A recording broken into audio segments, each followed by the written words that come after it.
Como é a abordagem da sexologia nas terapias de casais?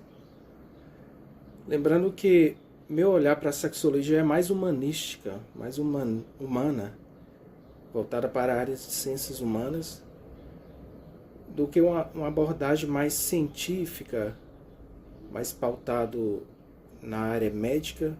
Apesar que a sexologia ela é advinda da área médica, ela surgiu assim com o estudo da sexualidade humana. É uma área, podemos dizer, recente, menos de, podemos dizer, 100 anos. Foi bem popularizada. Eu fiz lá em junho a origem da sexologia nos Estados Unidos, década de 50. Mas como um sexólogo e sexóloga irá trabalhar numa terapia de casal. Lembrando que há várias abordagens numa terapia de casal. O que eu quero dizer com isso, com abordagem? Tem a abordagem religiosa, que é a terapia de casal voltado para as questões religiosas, se aquele casal, como está a vida daquele casal na igreja, se ambos estão frequentando, como é que é a vida desse casal na comunidade cristã, seja católica. Eu quando pequeno, já acompanhei um encontro de casal com meus pais, dentro de uma reunião pautado dentro da igreja católica.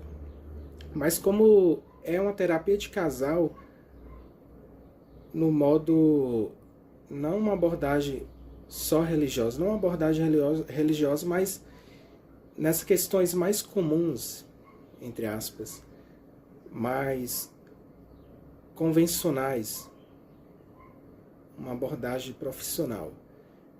Muitas das vezes é muito difícil sair do óbvio, do comum.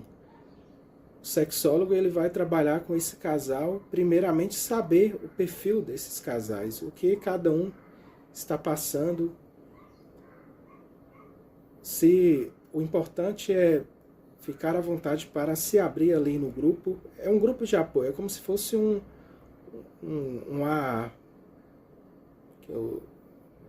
grupo, no caso dos alcoólicos anônimos, ou daquelas pessoas que amam demais, que é o MADA, né? Que é mulheres que amam demais, o grupo do MADA. Então esse grupo de apoio ali vai debater as questões da sexualidade daquele casal. E quando eu falo sexualidade, eu não estou me referindo ao ato sexual, o ato de fazer amor, o ato da transa. Sexualidade, vai muito além do ato sexual. Debater sexualidade, eu digo para vocês que sexualidade, você pode viver sua sexualidade sem ficar a vida toda sem fazer amor, sem transar, porque mesmo assim você vai estar vivendo sua sexualidade. Sua sexualidade não define por você fazer ou não sexo.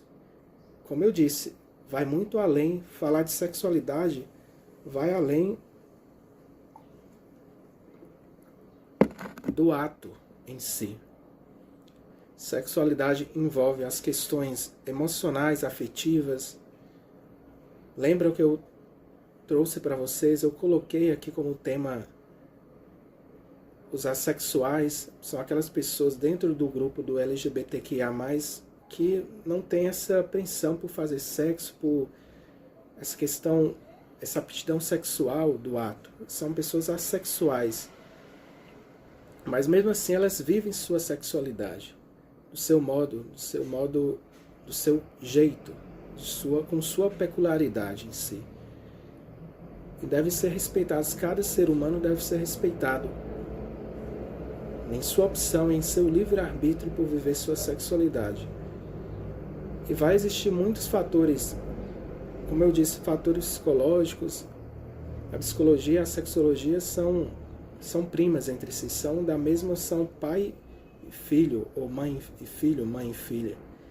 Estão de mãos dadas nesse debate.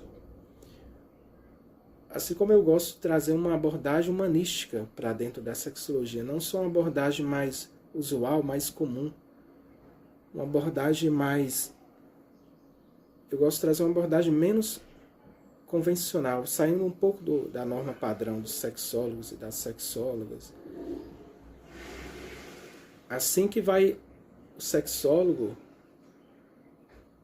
no meu caso, se eu fosse trabalhar numa terapia de casal, eu tinha que primeiro entender esse perfil desse grupo que vai estar nesse debate, nesse círculo. Por isso que você tem que saber qual abordagem. Se é uma abordagem religiosa, você vai saber o perfil desses casais que vão estar nessa reunião. Se é uma abordagem humanística, saindo fora da norma padrão, aí você vai se sentir um pouco mais livre de trazer alguns temas tabus. Algumas, por exemplo, disfunções eréteis, tanto no homem, na mulher. No caso, na maioria dos homens, quando a gente traz o tema das disfunções eréteis, as disfunções sexuais, que muitos homens são acometidos. Eu estou olhando aqui em cima por causa da minutagem, para não ficar longo. E muitos desses fatores, no caso das disfunções eréteis, vai ser pressão psicológica, questão ou do uso de álcool em si, aí vai envolver talvez o alcoolismo ou o uso de drogas, que vai tirar a aptidão sexual ali no momento. E a gente vive um mês lilás, um mês da consciência contra a violência das mulheres. Então esse fator, por isso que é tão importante debater a vida em casal, ou a vida daquele cônjuge, daquele casal de namorados, ou namoradas. E aqui tem que ser aberto a terapia de casal. Todos os casais são bem-vindos. Todos. Sejam os heteroafetivos ou os homoafetivos, lésbicas, os bissexuais. Então, todos têm que estar convidados assim a se sentirem bem naquela terapia de casal. Por isso que o terapeuta ele vai ter um papel fundamental, porque muitas das vezes esses casais eles não gostam daquela terapia de casal por não gostar da terapeuta ou do terapeuta. Mas aqui é um pouco do resumo como é essa abordagem, que muitas das vezes é um alívio terapêutico para aquele casal que está passando por um momento difícil e quer colocar ali em conjunto para que aquela dificuldade seja sanada ou traçar alguns pontos possíveis, alguns caminhos possíveis para que esse casal possa trabalhar isso em sua vida conjugal.